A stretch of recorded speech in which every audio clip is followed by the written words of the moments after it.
Namaste students. I JVN Dr. Naren Singh Sekhawat, Assistant Professor, Department of Shalyatantra, Faculty of Ayurvedic Science, Jyoti Vidyapit Women's University, Jaipur. Previous class we discussed about anatomy of chest, then hemothorax, then emphysema, empyema. Now we will discuss about pneumothorax. Means today's discussion topic is pneumothorax. What is the pneumothorax and what is the clinical features, causes, treatment and diagnosis? Let's start. Pneumothorax. Pneumothorax means pneumo plus thorax. Pneumo means air. Thorax means chest. So a pneumothorax is an abnormal collection of air in pleural space between the lungs and the pleura. Means pneumothorax क्या है? Abnormal collection of air. ये air की abnormal collection है. कहाँ पे? Between the lungs and the pleura. Pleura और lungs में या प्लूरल स्पेस. प्लूरल स्पेस क्या है? Space between the lungs and the pleura. Parietal pleura और विस्ट्रल प्लूरा के बीच में जो स्पेस है उसको अपन प्लूरल स्पेस बोलते हैं. वहां पे एबनॉर्मल कलेक्शन, किसका कलेक्शन? एयर का. जनरली एयर होती है लंग्स के अंदर, बट यहाँ एबनॉर्मल कलेक्शन किस में हो रहा है? प्लूरल स्पेस में. तो इसलिए इसको एबनॉर्मल कलेक्शन ऑफ एयर बोला. ठीक है. This diagram is showing the abnormal collection of air. Right lung में जो गैस कलेक्शन है वो कहाँ है? प्लूरल स्पेस में.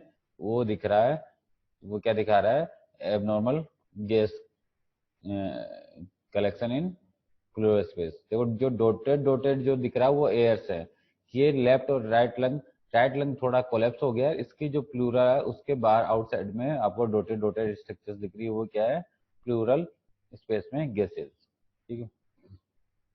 क्लासिफिकेशन तीन तरह का होता है. सिंपल न्यूमोथोरैक्स, ओपन न्यूमोथोरैक्स और टेंशन न्यूमोथोरैक्स. सिंपल न्यूमोथोरैक्स क्या होता है? सिंपल यानी प्लेन यानी normal pneumothorax. Small pneumothorax can be missed easily. ये डायग्नोस बहुत माइन्यूट होता है इनका. ऐसा कोई क्लिनिकल सिग्निफिकेंट नहीं होता. कोई ज़्यादा इसके सिम्टम्स नहीं दिखते हैं. फिर भी small pneumothorax can be missed easily. Small simple pneumothorax does not need any treatment. ये स्मॉल सिंपल न्यूमोथोरैक्स है, इसमें किसी ट्रीटमेंट की जरूरत नहीं है. सेल्फ हील या सेल्फ ट्रीटमेंट है इसका. ठीक है. फिर है it resolve without treatment and require only monitoring. इसको मॉनिटरिंग की जरूरत है कि ये कहीं सीरियसनेस तो नहीं है, इसमें कोई अदर एसोसिएटेड डिजीज तो नहीं है. इसका आपको मॉनिटरिंग करनी है. Open pneumothorax generally occurs due to penetrating thoracic trauma when chest wall wound remains patent. Open pneumothorax generally कहाँ होता है? जब कोई पेनिट्रेटिंग थोरेसिक ट्रोमा होता है, जो चेस्ट में कोई वुंड, उसकी वजह से कोई वुंड बनता है, वो रिमेन्स पेटेंट. वो वुंड ओपन रह जाए और उसका हीलिंग नहीं हो, तो उसकी वजह से ओपन pneumothorax होता है. This allow the lungs to collapse completely and creates sucking wound. ये क्या करता है? This allows the lungs to collapse completely. इसकी वजह से ओपन वुंड की वजह से, इसके वजह से क्या होता है कि लंग्स वो कोलैप्स हो जाता है, जिस जिस लंग्स में उसकी इंजरी हुई है. Bilateral pneumothorax is an emergency. जो ओपन न्यूमोथोरैक्स होता है ये यूनिलेटरल भी हो सकता है और बायलेटरल भी हो सकता है. मतलब पेनिट्रेटिंग जो वुंड रह गया वो यूनिलेटरल एक लंग्स में भी हो सकता है और दोनों लंग्स में भी हो सकता है. तो बायलेटरल जो न्यूमोथोरैक्स है इज एन इमरजेंसी. वो इमरजेंसी क्योंकि एक लंग्स में हो तो कुछ रेस्पिरेशन चलता रहता है, बट अगर दोनों लंग्स कोलैप्स हो गए तो ये इमरजेंसी क्रिएट कर सकता है. Open chest wound produce complete collapse of lungs and paradoxical shift of the mediastinum with each respiration, causing hypoventilation and reduced cardiac output. Open chest wound में क्या होता है कि इसके अंदर जो अगर ये यूनिलेटरल, मान लो ये यूनिलेटरल अगर न्यूमोथोरैक्स है तो क्या होगा? एक तरफ के जो लंग्स है वो कोलैप्स हो जाएगा, लंग्स कोलेप्स हो जाएगा, बट जो उसका स्पेस है उसके अंदर air air collect gas abnormal gas collection होता रहेगा। तो उस एबनॉर्मल गैस कलेक्शन की वजह से क्या होगा, उस एबनॉर्मल गैस कलेक्शन की वजह से उसमें लंग्स के अंदर कोलेप्स आएगा, तो वो टेंशन वो वहां पे प्रेशर डालेगा लंग्स के ऊपर। लंग्स के ऊपर प्रेशर डालेगा तो उस तरफ का ट्रेकिया थोड़ा उस तरह का लंग्स थोड़ा कोलेप्स हो जाएगा। तो उससे क्या होगा, जो मीडियस्टाइनम वाला पार्ट है वो भी थोड़ा शिफ्ट हो जाएगा, और जो रेस्पिरेशन है वो भी थोड़ा डिस्टर्ब हो जाएगा, उसमें ऑब्स्ट्रक्शन आ जाएगा, तो उससे हाइपोवेंटिलेशन हो जाएगा। हाइपोवेंटिलेशन हो जाएगा तो कार्डियक आउटपुट जो जो हार्ट से जो लंग्स में जो ब्लड ऑक्सीजनेशन के लिए जा रहा था वो भी कम हो जाएगा, इसलिए कार्डियक आउटपुट भी कम हो जाएगा। Treatment is by closure of the wound, intercostal tube drainage and surgery. इसका ट्रीटमेंट क्या है कि आपको वुंड की क्लोजिंग करनी है, जो वुंड पेटेंट रह गया उसकी, और इसके अंदर इंट्राकोस्टल ट्यूब ड्रेनेज आपको डालना है, और सर्जरी आपको उसकी करनी है। ठीक है, ठीक बात। Tension pneumothorax. Tension pneumothorax.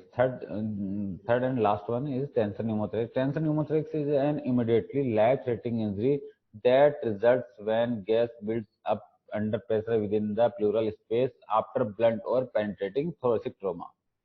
किसी भी तरह की ब्लंट और पेनिट्रेटिंग थोरेसिक ट्रोमा की वजह से अगर किसी लंग्स में कोई डैमेज हो गया, तो उसमें डैमेज होने से क्या हो गया, जो वहाँ पे उसके अंदर एयर कलेक्शन गैस कलेक्शन हो जाएगा, उससे अंडर प्रेशर वहाँ पे प्रेशर क्रिएट होगा।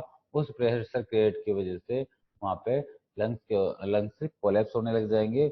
उसकी वजह से वो जो गैस वहाँ पे बन रही है वो क्या करेंगे, प्लूरा पे टेंशन क्रिएट करेंगी, उस प्लूरा में लंग्स को कोलैप्स कर देगी, और आसपास की जो प्लूरा है, coastal pleura, cervical pleura, thoracic pleura और डायफ्रामेटिक प्लूरा, कोस्टल प्लूरा, इन पे टेंशन क्रिएट करेगी, प्रेशर बनाएगी। तो उसकी वजह से इसको बोलते हैं tension pneumothorax. In this condition respiratory gas में escape from the injured lung during each respiratory cycle or may be entered into the pleural cavity from the outside during the respiration. Patient जैसे जैसे respiration करेगा तो बाहर की air अंदर जाती रहेगी, अंदर की एयर बाहर जाती रहेगी, और वो कहाँ जाके कलेक्ट होगी, उससे एबनॉर्मल एयर कहाँ कलेक्ट होगी, उससे प्लूरल स्पेस में। ठीक बात। If there is no route for outlet, then it build up pressure, a tension pneumothorax result, and the stellate lungs collapse rapidly. अगर उस अगर जो अंदर जो एयर आ गई उसको बाहर जाने का ऑब्स्ट्रक्शन आ गया और बाहर जाने का कोई रास्ता नहीं मिला, तो वहाँ पे क्या होगा, टेंशन न्यूमोथोरैक्स, वहाँ पे प्रेशर क्रिएट होगा, और वो उसकी वजह से टेंशन क्रिएट होगी लंग्स में, तो उसको टेंशन न्यूमोथोरैक्स। उसकी वजह से क्या होगा, एप्सिलेटरल लंग्स कोलैप्स रैपिडली, और उससे उसकी वजह से एप्सिलेटरल लंग्स कोलैप्स हो जाएगा rapidly. Continuous pressure, continuous pressure displaces the mediastinal structure into the contralateral hemithorax, dimensive venous return to the heart, causing cardiovascular collapse. अब यही अगर प्रेशर कंटिन्यू बना रहा है तो क्या होगा, मीडियस्टर्नल, जैसे मैंने आपको बताया, मीडियस्टर्नल स्ट्रक्चर्स उसकी जो अपोजिट साइड में उस तरफ शिफ्ट हो जाएगी, वीनस रिटर्न कम हो जाएगा, जैसे आपको मैंने बताया कार्डियक आउटपुट कम हो जाएगा, और कार्डियोवैस्कुलर कोलैप्स हो जाएगा। उसकी वजह से क्या होगा, death result rapidly if the pneumothorax is not relieved. अगर आपने उसको टेंशन को रिलीज नहीं किया तो वहां पे उस पेशेंट की डेथ भी हो सकती है। Tension pneumothorax should be diagnosed during the initial assessment by physical examination. The affected side is hyperresonant. Should be diagnosed during the initial assessment physically. The affected side is hyperresonant with diminished or absent breath sound. The trachea is shifted to the opposite side having diminished breath sound. तो tension pneumothorax की वजह से क्या होगा, मीडियस्टर्नल structure opposite side में shift हो जाएगी, और इसकी वजह से क्या होगा, जो ट्रेकिया होगा उसका डेविएशन अपोजिट साइड में हो जाएगा प्रेशर की वजह से, और अफेक्टेड साइड में क्या होगा, हाइपर रेजोनेंट होगी, उसकी ब्रेथ साउंड एब्सेंट हो जाएगी। ठीक है, ट्रेकिया शिफ्टिंग आपको एक्सरे में आपको दिखाई देगा। Hypotension is often present and jugular venous distension is noted secondary to superior venous cave obstruction from mediastinal septum. Lungs collapse हो गया, इसकी वजह से हाइपोटेंशन हो जाएगा, और हाइपोटेंशन वहां से ऑब्स्ट्रक्शन ऑब्स्ट्रक्शन हो जाएगा लंग्स में, उसकी वजह से क्या हो जाएगा, जुगुलर वीनस डिस्टेंशन आपको मिलेगा।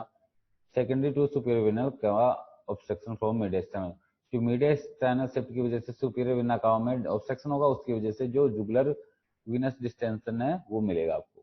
When tension pneumothorax is suspected, diagnosis should be noted, not be delayed by obtaining a chest X-ray, as given a brief delay in treatment may have disastrous consequence।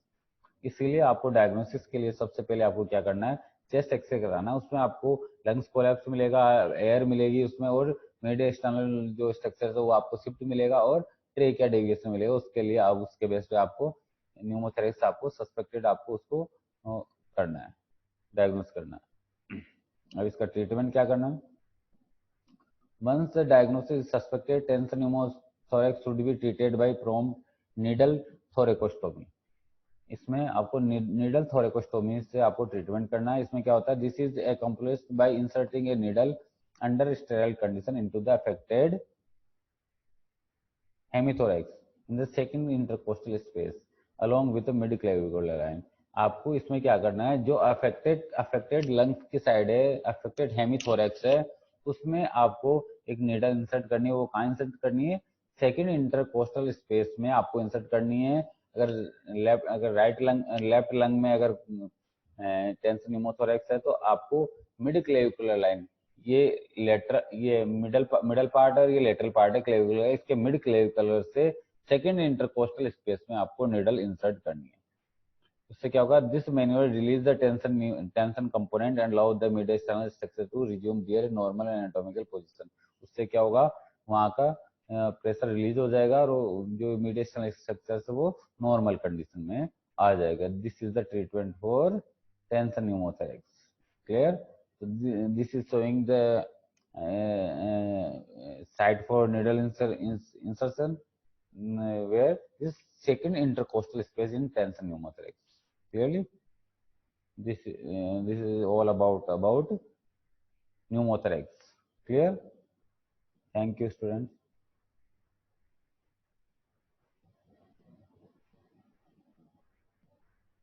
Namaste, students.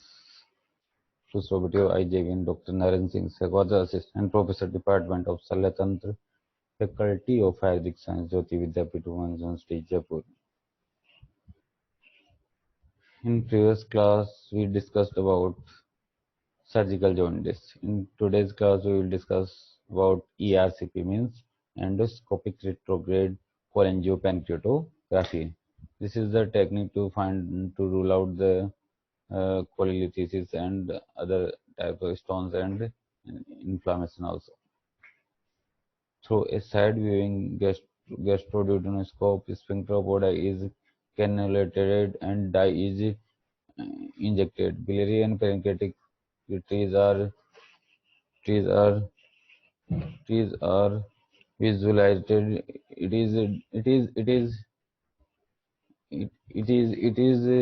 Done under C-arm guidance and sedation like midazolam or propofol anesthesia. Patient is placed in prone position with the head turned towards right. After passing gastroduodenoscope, sphincter is identified and cannulated. Under visualization, 3 ml of water-soluble iodine contrast is injected into the bile duct and pancreatic duct. When cannula goes upward besides vertebra, it signifies that it is in bile duct, and if a cannula goes across the vertebra, it is in pancreatic duct.